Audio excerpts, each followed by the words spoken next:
GSDP में भी बढ़ोतरी हुई और पर कैपिटा इनकम में भी हमारी बढ़ोतरी हुई है और 9.3% के हिसाब से हम आगे बढ़े हैं। कुछ मेरे ख्याल 9.3 या 9.7 है,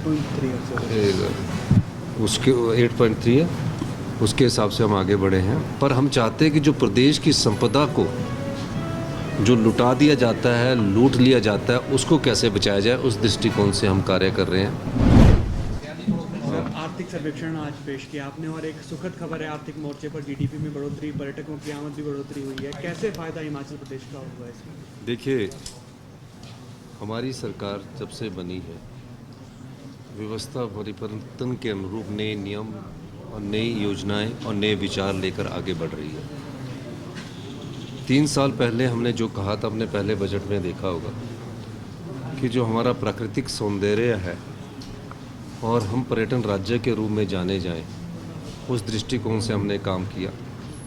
जीएसडीपी में भी बढ़ोतरी हुई और पर कैपिटा इनकम में भी हमारी बढ़ोतरी हुई है और 9.3% के हिसाब से हम आगे बढ़े हैं। कुछ मेरे ख्याल 9.3 या 9.7 है,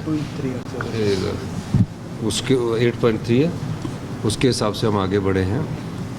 मैं ये कह सकता हूँ कि आने वाले समय में प्रदेश को आत्मनिर्भर बनाने की दिशा में हमें और फैसले लेने पड़ेंगे और उन फैसलों से प्रदेश की जनता को आने वाले समय में लाभ होगा, क्योंकि कड़े फैसलों के माध्यम से हम जनता को दुखी नहीं करना चाहते और ना ही जनता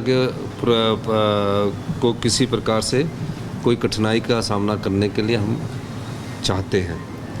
पर हम चाहते हैं कि जो प्रदेश की संपदा को जो लुटा दिया जाता है, लूट लिया जाता है, उसको कैसे बचाया जाए, उस दृष्टिकोण से हम कार्य कर रहे हैं। और ये बढ़ोतरी अभी नहीं है, पिछले 3 सालों से ये बढ़ोतरी लगातार बढ़ रही है। तो इसका मतलब है कि जो हमने नीतियाँ लाई, जो हमने योजनाएं लाई, उसका प्रभाव दिखना शुरू हो चुका है।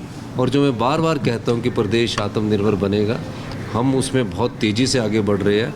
अगर हमारी आरडीजी बंद ना की होती 8 से 10 हज़ार करोड़ रुपये की, तो प्रदेश आत्मनिर्भर बनने में उसमें कोई कमी ना रहती। सर, चिट्टे और एलएचडी को लेकर